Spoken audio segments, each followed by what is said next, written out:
오늘 말씀 우리 함께 보십시다. 요한일서 3장 1절 말씀인데 신약성경 390페이지에 있습니다. 요한일서 3장 1절인데 우리 한 목소리로 같이 봉독하겠습니다. 보라, 아버지께서 어떠한 사랑을 우리에게 베푸사 하나님의 자녀라 일컬음을 받게 하셨는가? 우리가 그러하도다. 그러므로 세상이 우리를 알지 못함은 그를 알지 못함이라. 아멘. 우리 이제 조윤민 선교사님 나오셔서 나의 정체성과 선교라는 제목으로 말씀 전해주실 때 많은 은혜 함께 하시길 바랍니다. 오늘 설교 제목은 나의 정체성과 선교 괄호 열고 전도 그렇게 해놨습니다.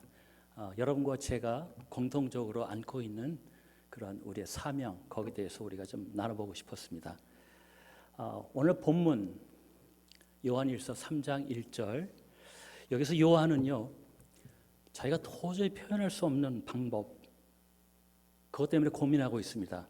하나님의 사랑을 어떻게 해서든지 표현하고 싶은데 잘 표현이 안 되는 보라 아버지께서 어떠한 사랑을 우리에게 베푸사 하나님의 자녀라 일컬음을 받게 하셨는가.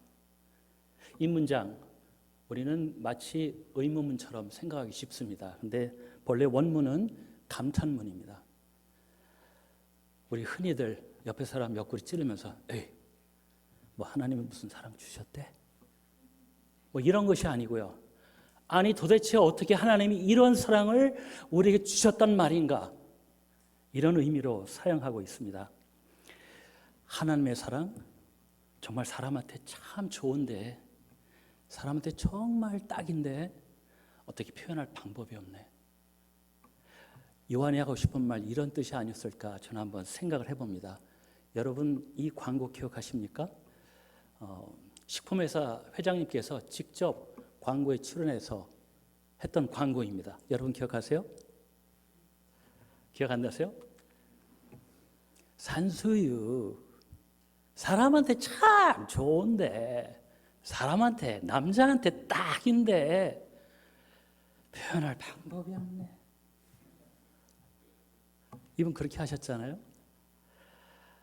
산수유 효능에 대해서 사람들한테 알리고 싶은데 도저히 표현이 안 되는 이분의 그 안타까운 심정 이것과 하나님의 압도하는 사랑을 어떻게 말로 도저히 표현할 수 없는 요한의 안타까운 심정 여러분 누가 더 안타깝다고 생각하십니까?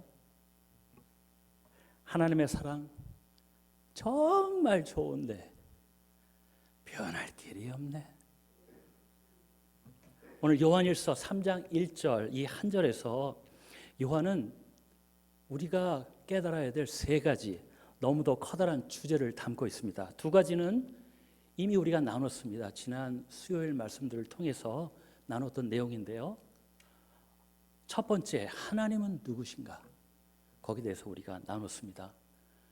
아버지께서 도대체 어떠한 사랑을 우리에게 주사 우리로 하나님의 자녀라고 부를 수 있게 그렇게 하셨는가? 그리고 두 번째로 나는 누구인가? 그 하나님이 주신 사랑 때문에 우리는 과연 어떠한 존재인가? 우리가 그러하도다. 그리고 마지막으로 선교 혹은 전도에 관한 것입니다. 세상이 우리를 알지 못함은 그를 알지 못함이라.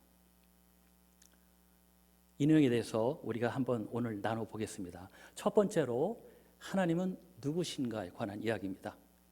보라 아버지께서 어떠한 사랑을 우리에게 주사 하나님의 자녀라 일컬음을 받게 하셨는가.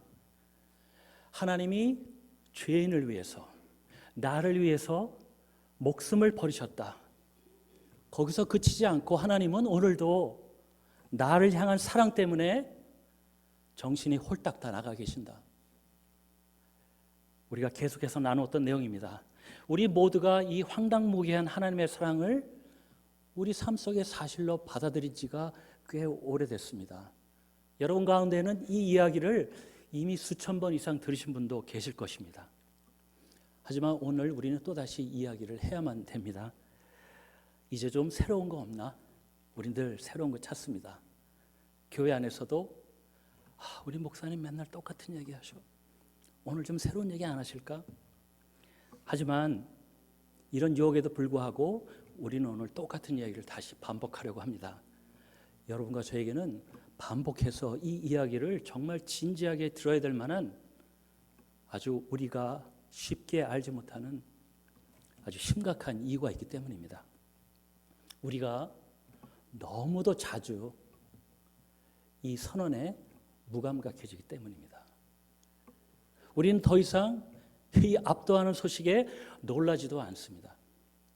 그리고 이 이야기에서 우리의 삶을 선포할 힘조차 얻기가 힘이 든 상태가 됩니다. 오늘 우리가 처해 있는 여러 가지 모양의 아주 어려운 상황 이 속에서 우리는 이 사랑 이야기를 통해서 얼마나 정말 통쾌하게 힘을 얻고 계십니까? 얼마 전에 팥값이 굉장히 많이 올랐었습니다. 시장 가면 파를 너무 쉽게 샀었는데 집기가 힘들 정도로 오히려 대파를 사는 게 더 쉬웠어요. 그렇죠? 한 단에 그 조그마한 게 2불 99전 막 하더라고요. 그 뒤로 가격이 많이 내렸습니다. 여러분 오늘 예배 끝나고 여기 앞에 G마켓에 가셔서 장 보실 때 파 한 단에 99전 이래도 괜찮네 그러실 텐데 한 20년 전에 봤던 사인 파 24단에 99전 여러분 얼마나 사시겠어요?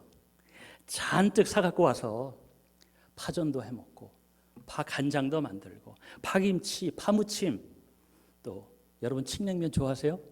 칡냉면의 생명은 잘게 썰은 실파를 한 주먹 가득 넣는 것이에요. 그렇게 다 해먹고 남는 거는 썰어서 냉동도 해놓고 우리 딱 이렇게 해놓고 나면 우리는 며칠간 아주 기분이 너무 좋을 거예요. 여러분 하나님이 여러분을 사랑하신다는 그 말에 며칠 정도 힘이 불끈나십니까?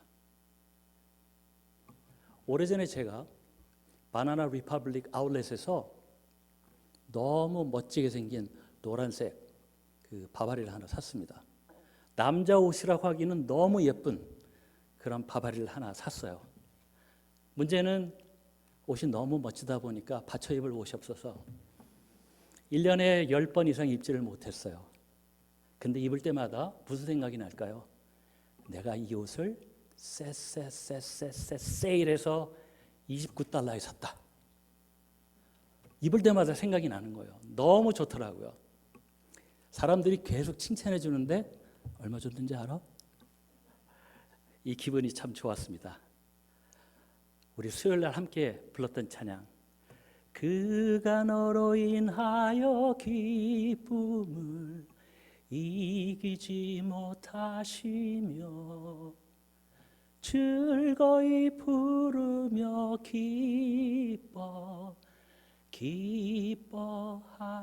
기뻐하시리라. 정말 하나님이 여러분 이렇게 사랑하시는 거 믿으세요? 온통 정신이 나가서 여러분을 끌어안고 노래를 해야만 되는 하나님, 그 하나님, 우리 그 하나님 때문에 1년에 한 10번 정도는 가슴이 짜릿해지시나요? 여러분을 향한 하나님의 메시지는 여러분의 삶을 과연 얼마만큼 흔들고 계십니까? 수요예배에 참석 못하신 분들이 혹시 계실까 봐 한 번만 제가 더 말씀드리겠습니다. 끝이 안 보이는 광야를 가다가 그곳에서 길을 잃고 헤매다가 하나님을 우리가 용케 만나서 그분에게 죄 용서를 아무 값 없이 받았다고 한번 생각해 보십시오. 그런데 하나님은 나의 죄를 용서하시고 나하고 더 이상 동행할 의사가 없이 그냥 당신의 곳으로 돌아가 버리십니다. 나의 죄의 빛을 청산한 그 내역서 그거를 판트 한 100 정도로 잘 보이게 프린트해서 우리 앞에 던져주시고 그분은 자기의 처소로 돌아가시고 나는 여전히 이곳을 영원히 이 길을 가야 한다고 생각하면 여러분은 이 상황을 받아들일 수가 있으십니까? 여러분이 보고 계시는 이 땅과 하늘이 모두 온통 황금 모래하고 황금 공기로 가득 차 있는 곳이라고 해도 여러분 그곳에서 만족하시겠습니까? 여러분 그곳에서 행복하시겠어요? 그곳에 가면서 나의 죄를 용서했지만 각자 다른 길을 가기를 원하시는 그 하나님의 생각은 과연 나를 사랑하시는 것일까? 여러분 확신하실 수 있으십니까? 하지만 여러분을 향한 하나님의 생각은 죄의 용서에 그치지 않고 우리 상상 저 너머에 계십니다. 우리가 도저히 상상할 수 없어서 상상을 포기하는 지경까지 하나님은 우리를 끌고 가십니다. 우리는 그 상태를 경외라고 표현을 합니다. 하나님을 알아가려다가 나의 생각을 내려놓고 그 앞에 항복하는 그 모습. In awe of God. 우리 얼마 전에 불렀던 찬양, 주님 앞에 내가 서 있네. 영어 가사는 I stand in awe of you. 당신에게 내가 완전히 압도됐습니다. 그 하나님, 우리를 용서해 주실 뿐만 아니고 우리에게 당신의 사랑을 확인시켜 주셨습니다. 거기서 끝나지 않고 우리들과 함께 영원히 아들의 희생으로 말미암아서 하나님의 영원한 교제에 우리를 초대하신 하나님을 우리는 발견할 수 있습니다. 처음부터 창세 이전부터 하나님 마음에 갖고 계셨던 열망, 우리와의 영원한 교제, 연합입니다. 오늘은 여기서 한 걸음 더 나아가서 여러분 모두에게 질문을 하나 하고 싶습니다. 여러분 이 하나님의 사랑에 얼마나 정복당하셨습니까? 저 역시 이 질문에서 자유롭지 못합니다. 너무나도 자주 내 산이 너무 높고 가파라서 내 산을 정복하시려고 애를 쓰고 저 산 밑에서 정말 힘들어하시는 예수님의 모습을 너무나도 자주 발견할 수 있습니다. 여러분은 어떠십니까? 여러분은 이 하나님의 사랑에 얼마나 정복당하고 계십니까? 요한 1서에 선언하는 것처럼 하나님은 역시 사랑이십니다. 우리 모두 인정합니다. 하지만 이 사랑은 우리가 도저히 무감각하게 될 수 없는 아주 충격적인 그런 사랑입니다. 들을 때마다 우리 가슴이 깨어나는 그런 하나님의 사랑입니다. 여러분 우리 두 번째 주제는 나는 누구인가에 관한 것입니다. 우리가 그러하도다. 이렇게 짧은 글로 요한은 우리가 누구인지를 설명하고 있습니다. 저는 사도들 중에서 사도 요한을 가장 좋아합니다. 여기 보시는 것처럼 단 한마디, 단 한 문장으로 깊은 영적의 의미를 너무나도 훌륭하게 담아내고 있기 때문입니다. 첫 번째 질문, 하나님은 누구신가? 여기에 대한 확실한 답을 갖고 계신 분들은 이미 이 두 번째 질문에 대한 답을 갖고 있다고 저는 확신하고 있습니다. 우리가 과연 그의 자녀로다. 압도적인 하나님의 사랑 안에서 발견되는 우리의 정체성의 근거에 관한 이야기입니다. 여러분은 여러분의 정체성을 어디에서 찾고 계십니까? 한번 스스로에게 물어보세요.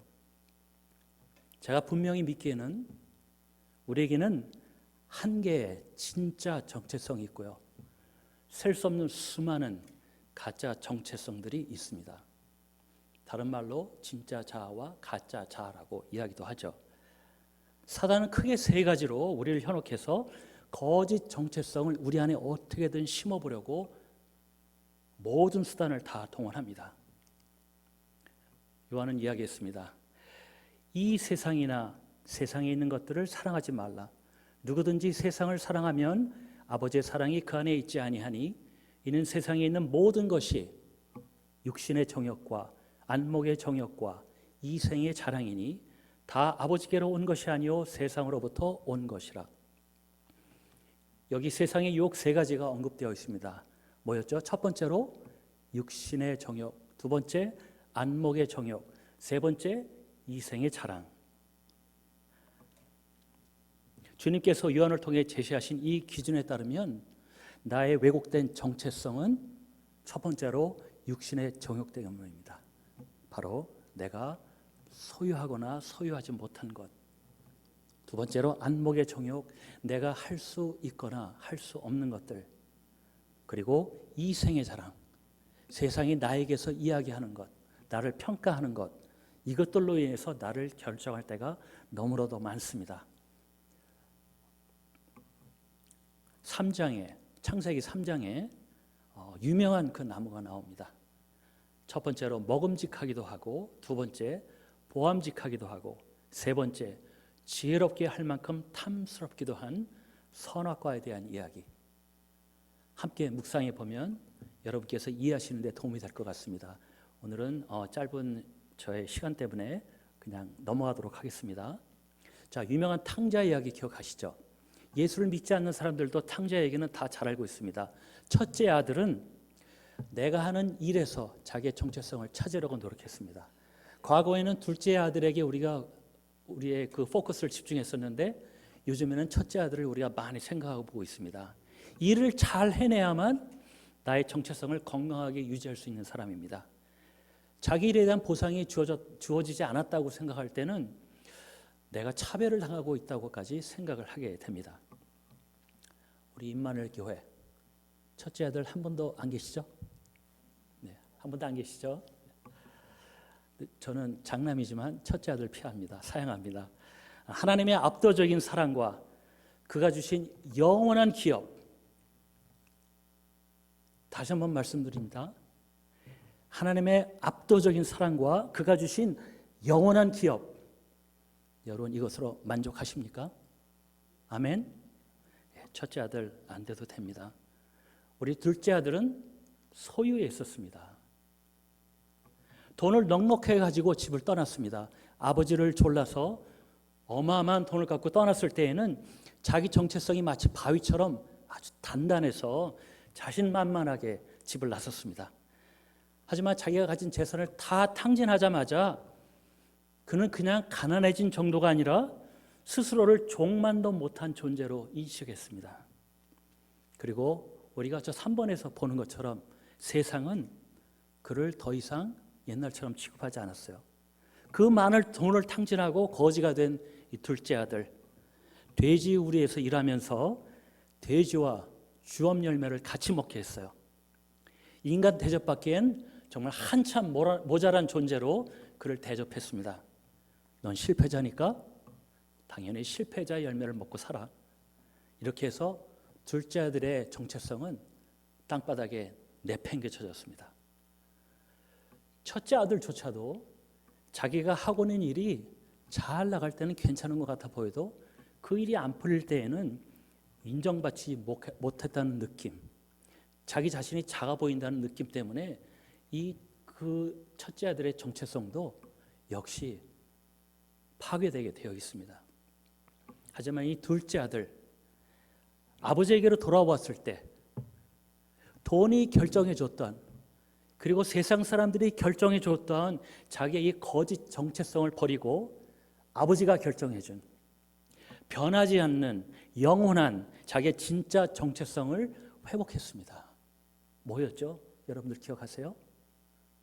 죽었다가 살았고 잃었다가 다시 찾은 내 아들, 나의 사랑하는 아들, 아버지의 사랑을 받는 자, 그것이 그의 정체성이었습니다.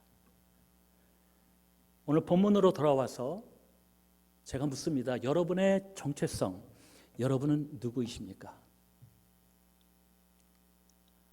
내가 소유하는 것? 내가 할 수 있는 일? 여기서 여러분의 정체성을 찾고 계십니까? 저도 열심히 일을 했었어요. 11년간 신나게 정말 행복하게 한 교회를 섬겼습니다.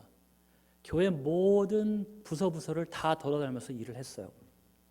마지막으로 EM 사역을 하고 있었어요. 그러던 와중에 팬데믹이 터졌습니다.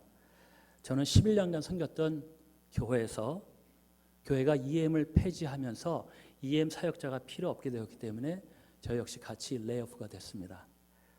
그리고 오랜 고민 끝에 이제 선교사가 되기로 결심을 했습니다. 그런데 제가 애초에 정했던 선교지로 하나님 보내지 않으시고 저를 계속해서 방황하게 하셨어요. 이리저리 돌아다니다가 한참 후에 제가 코소보로 선교사로 가기로 마음먹고 이재환 선교사님과 1월 달에 2022년 1월 달에 1월 12일 날 함께 코소보로 가기 위해서 LA 공항에 나갔습니다. 제 그 바이러스 그 검사가 PCR 검사가 나오지 않아서 그 체크인 데스크 바로 앞에 가서 체크인을 좀 미루고 기다렸어요. 결과가 오기를. 잠시 후에 결과가 왔는데 목사님은 네거티브, 저는 포지티브.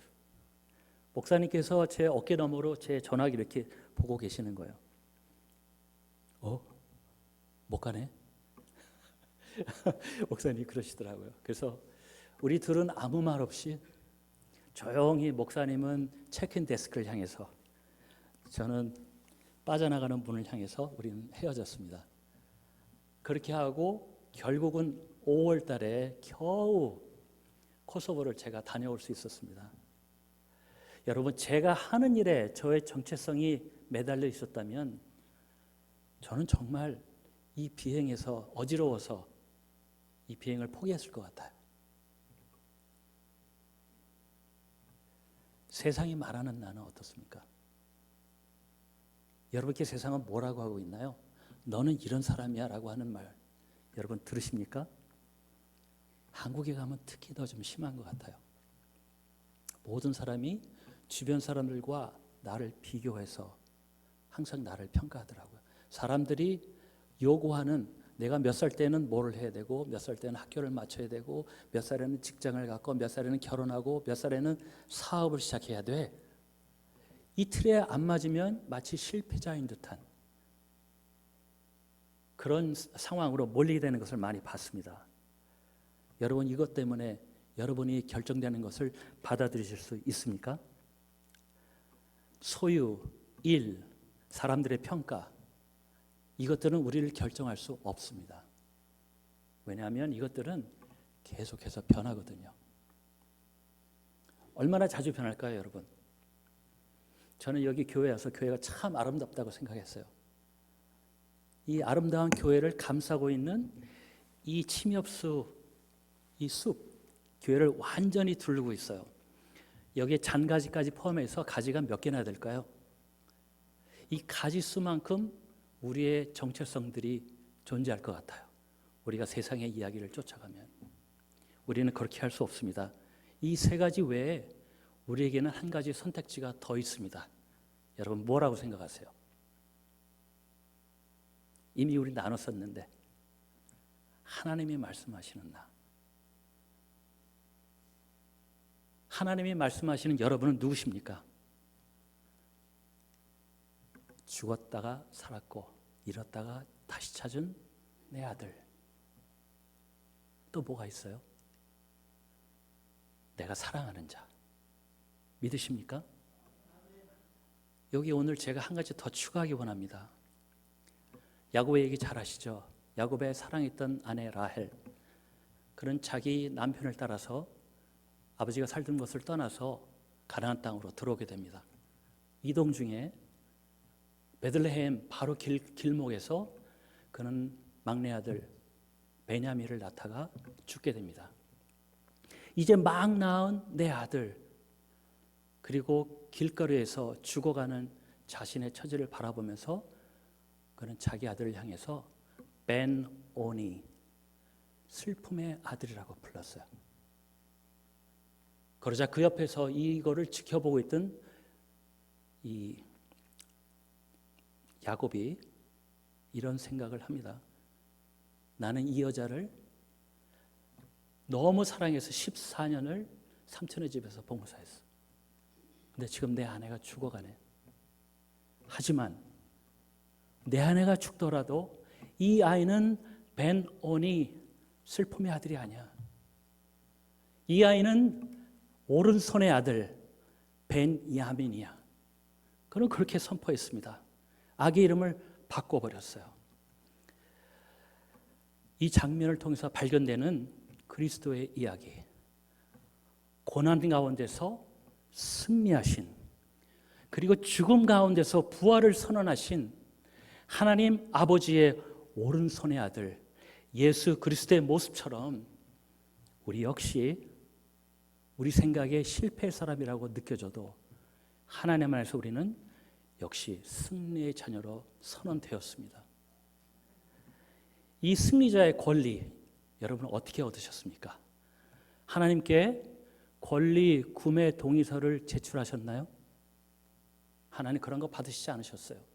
일방적으로 하나님이 값을 지불하시고 값없이 이렇게 고속도에 뿌려놓으셨어요. 아무도 막는 자가 없습니다. 원하면 그것을 가질 수 있습니다. 공짜이지만 싸구려는 아니에요. 그 가치를 알아보는 자만이 반드시 가지려고 모든 수단을 동원할 것입니다. 그런데 우리가 하나님의 사랑을 제대로 바라보고 그 안에서 나를 발견한다면 우리의 반응은 어떤 것이 자연스럽겠습니까? 나는 누구인가? 이 질문에 대한 변하지 않는 정답, 하나님이 말씀하시는 나, 흔들리지 않는 하나님의 사랑을 받는 나, 이 하나님의 서티피켓, 하나님의 인정서, 이것을 받아든 우리의 반응은 어떤 것이 자연스러울까요? 바로 이 사진에 보이는 이 사람들처럼 정말 압도돼야 한다. 어처구니 없어야 한다. 충격을 받아야 된다. 저는 그렇게 생각합니다. 그리스도 안에서의 내 정체성, 하나님의 사랑을 받는 자, 정말 사람한테 좋은데 뭐라고 표현할 길이 없네. 우리가 그러하도다. 믿으십니까? 우리가 그러하도다. 우리가 바로 그 존재예요, 여러분들. 간단한 한마디 같지만 이 말을 그 뜻 그대로 우리가 품기에는 너무나 도전적입니다. 하나님의 우리를 향한 극단적인 사랑, 이것을 인정하고 내 마음에 전적으로 받아들이려면 우리의 마음도 극단적이어야 합니다. 심지어 인간적인 체면, 우리의 인간적인 양심조차 모두 내려놓아야만 우리가 받아들일 수 있는 것이 하나님의 극단적인 사랑입니다. 여러분, 양심을 내려놓는 것과 무책임하게 사는 것, 이 차이에 대해서 여러분들 늘 진지하게 살고 계시죠? 그래서 저는 오늘 그 이야기는 하지 않겠습니다.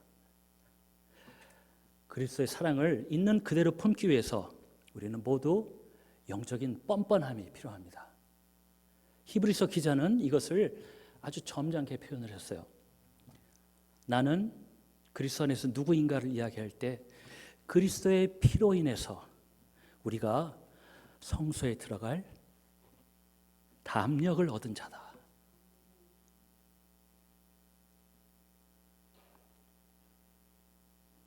여러분 믿으십니까? 하나님의 성소에 들어가면 대제사장 이외에는 다 죽임을 당한다고 했어요. 대제사장도 지성소에 들어갈 때 행동을 잘못하면 그 역시 죽게 됩니다. 하지만 우리가 예수께서 찢어놓으신 그 휘장을 통해서 하나님의 지성소로 들어갈 담력을 얻었다. 여러분 그 담력 있으십니까? 아멘. 어처구니 없고 극단적인 하나님의 사랑, 하나님의 놀라우실 정도로 우리 정말 야무지게 잡을 수 있기를 바랍니다. 극단적인 하나님의 사랑, 어처구니 없는 사랑, 이것은 우리가 받아들일 때 우리도 극단적이고 어처구니 없게 받아들여야만 우리가 그것을 내 소유로 진정으로 삼을 수가 있습니다. 그리고 그 사랑의 감동이 지속될 수 있는 것입니다. 오늘 내가 터치받았다가 내일 죽은 사람처럼 사는 것은 하나님께서 원하는 크리스찬 삶이 아닙니다. 오늘도 내일도 지속적으로 하나님의 사랑에 압도되시길 바랍니다. 사랑 안에 두려움이 없고 온전한 사랑이 두려움을 내어 쫓는다고 요한이 이야기했습니다. 글로 써있는 사랑 말고 가슴에 새긴 사랑. 이사야 선지자를 통해서 하나님은 우리의 이름을 당신의 손바닥에 새겼다고 하셨어요. 가슴에 새기고 손바닥에 새긴 온전한 사랑 말입니다. 이것을 우리는 소유하고 있다고 선포해야 됩니다. 저도 정말 원치 않는 고통도 많았고 제가 스스로 자초한 여러 가지 고난들도 참 많았습니다.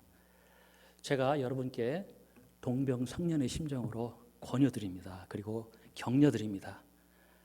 여러분의 지금 처한 상황이 어려우시면 이것이 여러분을 손수 지으셨기 때문에 누구보다도 여러분을 잘 아시는 하나님이 자신의 최선의 선택으로 주신 것이라고 믿으시기 바랍니다. 차선, 제3의 선택 이런 거 아니고요. 하나님이 최선으로 선택하신 것, 하나님의 선물입니다. 여러분 양심이 여러분에게 너는 형편없는 자야, 너 따위가 무슨 교인이야? 라고 말하는 소리가 막 분명하게 들릴 때, 이 고발하는 소리가 여러분을 압도할 때에도 나는 하나님의 사랑을 받는 자라고 담대하게 선포할 수 있는 여러분 되시기를 그리스도의 이름으로 축원드립니다. 예. 마지막 질문, 선교는 무엇인가? 선교와 전도 무엇이 다를까요? 분명히 구분되는 몇 가지 점들이 있습니다. 주변에 복음이 흔하든지 희귀하든지 모든 하나님을 알지 못하는 자들에게 복음을 전한다. 이런 일반적인 의미의 전도에 비해서 선교는 나에게 익숙한 문화와 사람들을 떠나서 다른 문화권 안으로 들어가서 복음을 전하는 좀 구체적인 성격을 띠고 있습니다. 특히 저희 컨미션에서 확신하고 있는 선교는 이재원 선교사님 통해서 들으셨겠지만 마태복음 24장 14절에 근거하고 있습니다. 이 천국 복음이 모든 민족에게 증언되기 위하여 온 세상에 전파되리니 그제야 끝이 오리라. 복음이 아직 미치지 못한 종족들에게 찾아가서 그들에게 복음을 전하고 그리스도의 재림을 예비할 뿐만 아니라 가능하게 하는 그런 것을 이야기합니다. 사명입니다.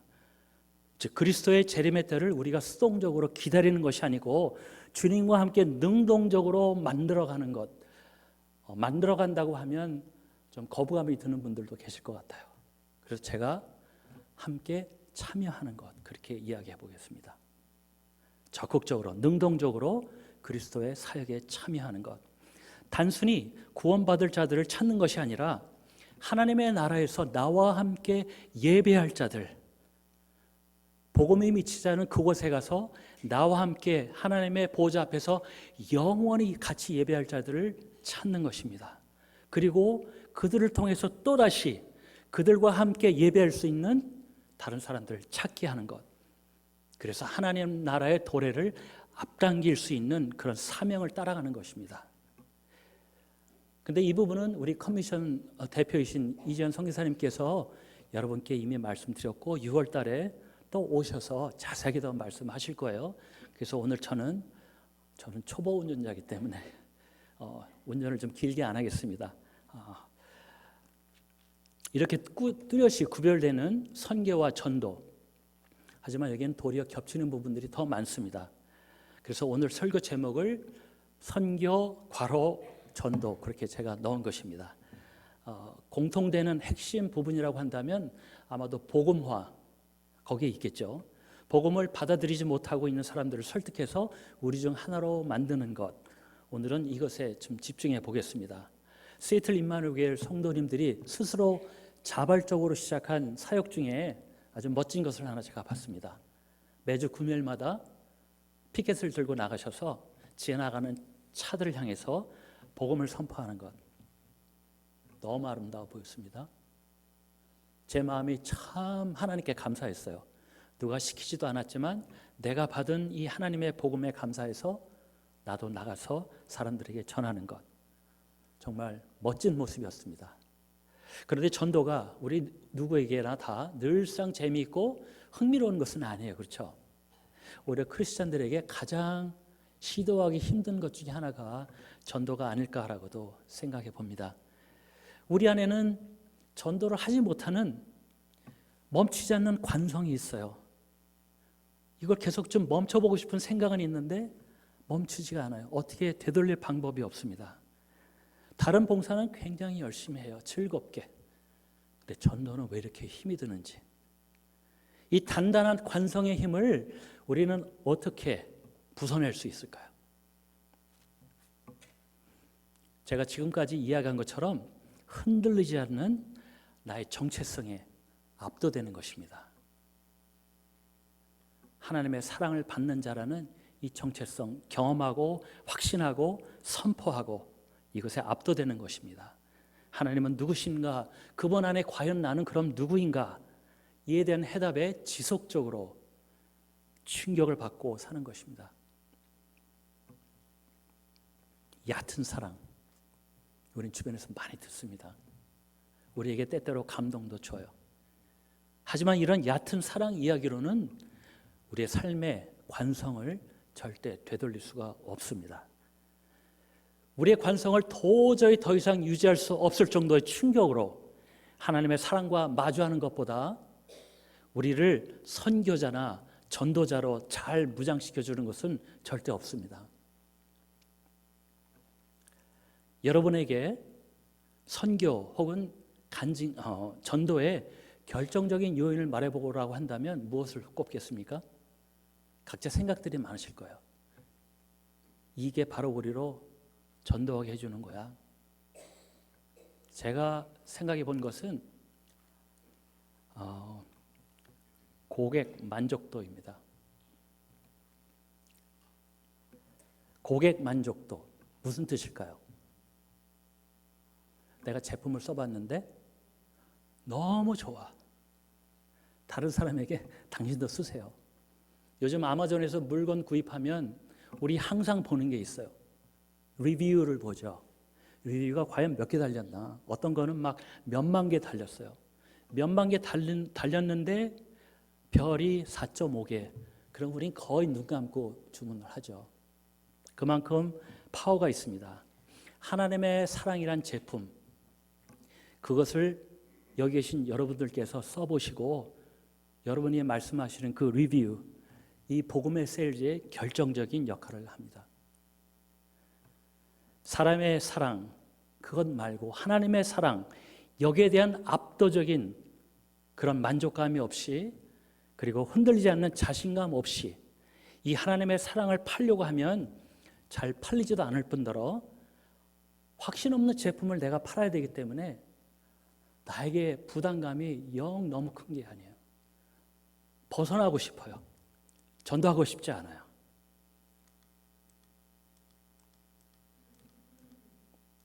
죄송합니다.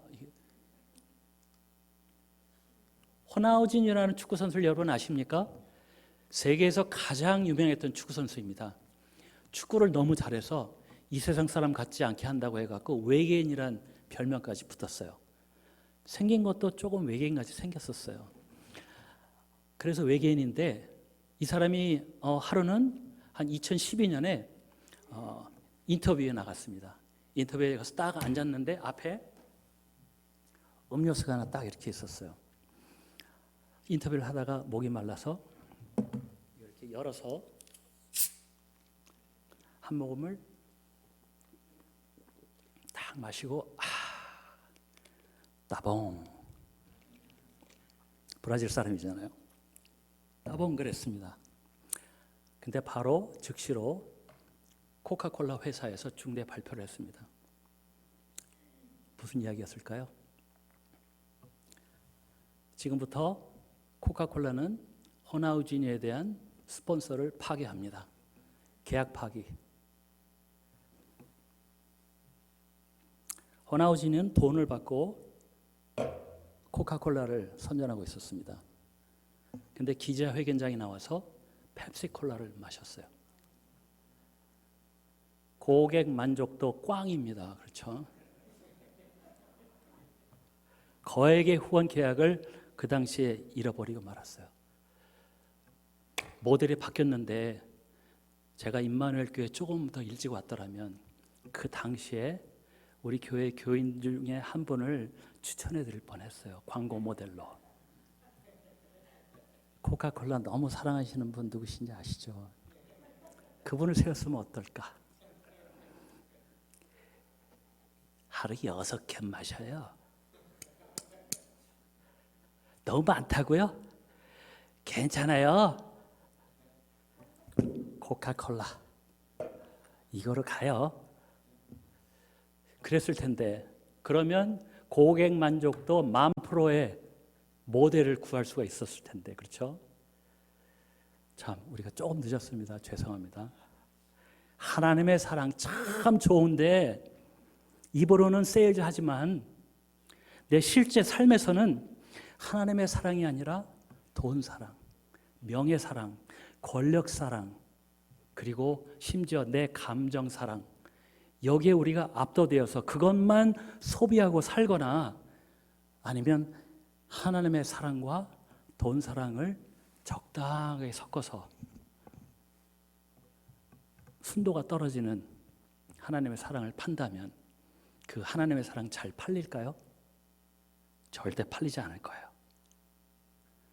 선교 될까요? 전도 될까요? 저는 안 된다고 생각합니다.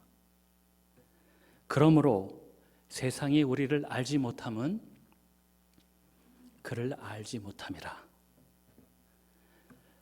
세상은 복음을 듣지 못해서 지금 우리가 계속 나누고 있는 예수님의 가치를 알지를 못해요. 예수님을 알지 못하니까 그분의 사랑을 압도적으로 받고 있는 우리의 정체성도 세상은 알지 못해요. 그래서 또 당연하게 이 세상에 하나님의 사랑을 전해줄 수 있는 유일한 사람들은 누굴까요? 바로 저와 여러분들, 우리가 당사자입니다. 우리로부터 하나님의 이야기를 느껴보지 못하고 생생하게 전해 듣지 못해서 우리가 무엇을 살고 무엇을 누리고 있는지 그들은 알지 못합니다. 사람들이 경험해 보기 원하는 나의 삶의 색깔, 향기, 맛, 그리고 또 이거죠. 코카콜라죠. 펩시콜라 들어가세요. 코카콜라를 마시는 그 순간에 느끼는 그 청량감, 우리 삶을 온통 휩싸고 있는 예수님의 사랑에 의한 청량감, 바로 그 느낌이야.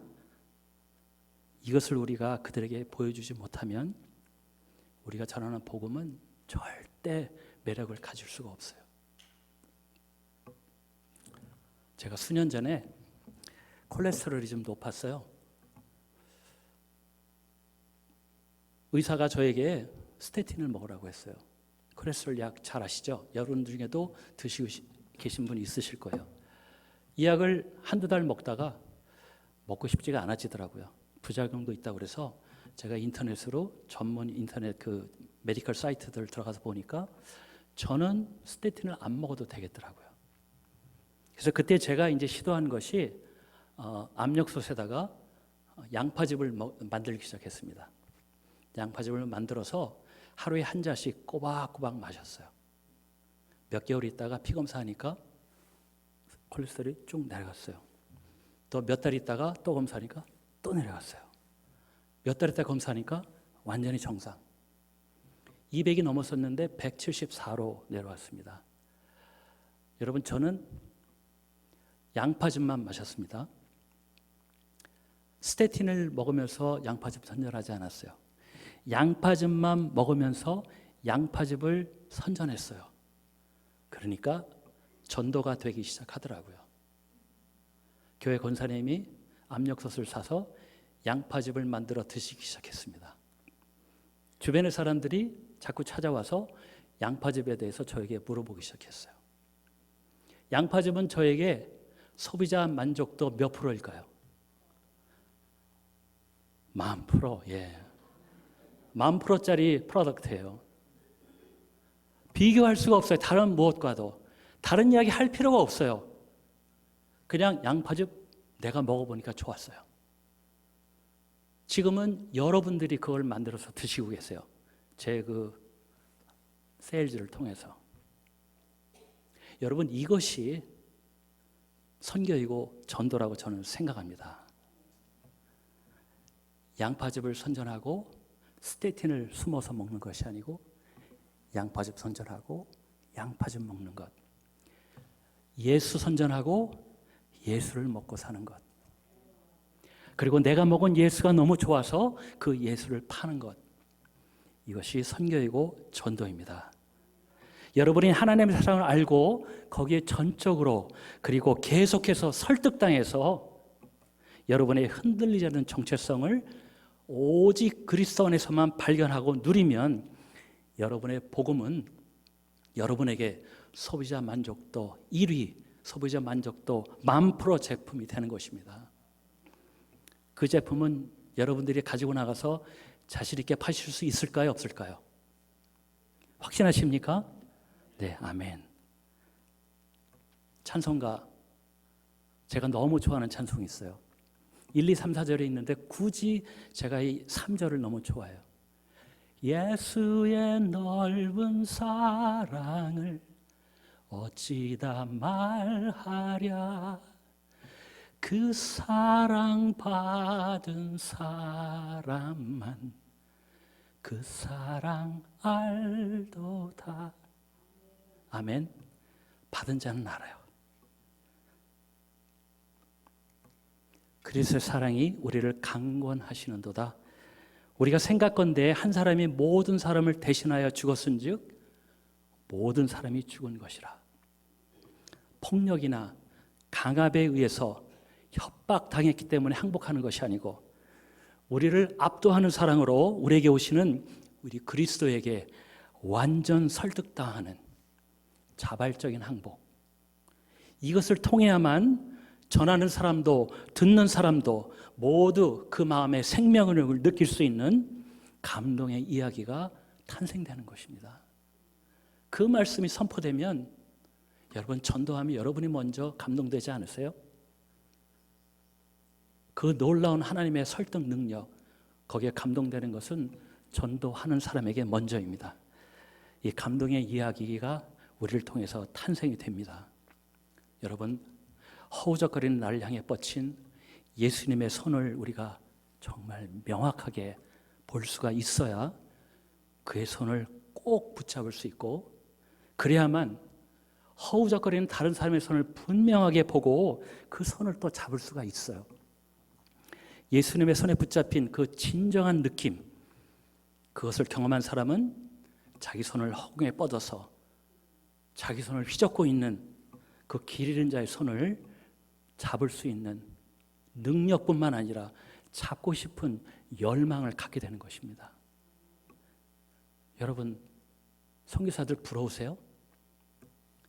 아주 요만큼, 제가 전혀 과장하지 않고 말씀드립니다. 아주 요만큼의 공명심만 가지고도 선교는 누구나 갈 수 있어요. 하지만 하나님의 사랑에 붙잡힌 손이 아니면 그 선교지에서 죽어가는 영혼을 붙잡아서 끄집어낼 수는 없어요. 우리 모두 하나님의 사랑에 붙잡혀서, 저는 여러분의 중보기도 속에서, 여러분의 중보기도가 아니면 선교사는 살아남지 못해요. 여러분이 해주시는 중보기도 속에서 하나님이 보내시는 그곳에 서서, 그리고 여러분은 선교사를 위해서 기도하실 뿐만 아니라 바로 이곳에서, 이 주변에 있는 곳에서 하나님의 예배자들을 열심히 찾아서 하나님을 예배하는 자들로 하나님 앞에 계속 세워서 주님이 오시도록 할 수 있는 그 교회가 되기를 그리스도의 이름으로 축원드립니다.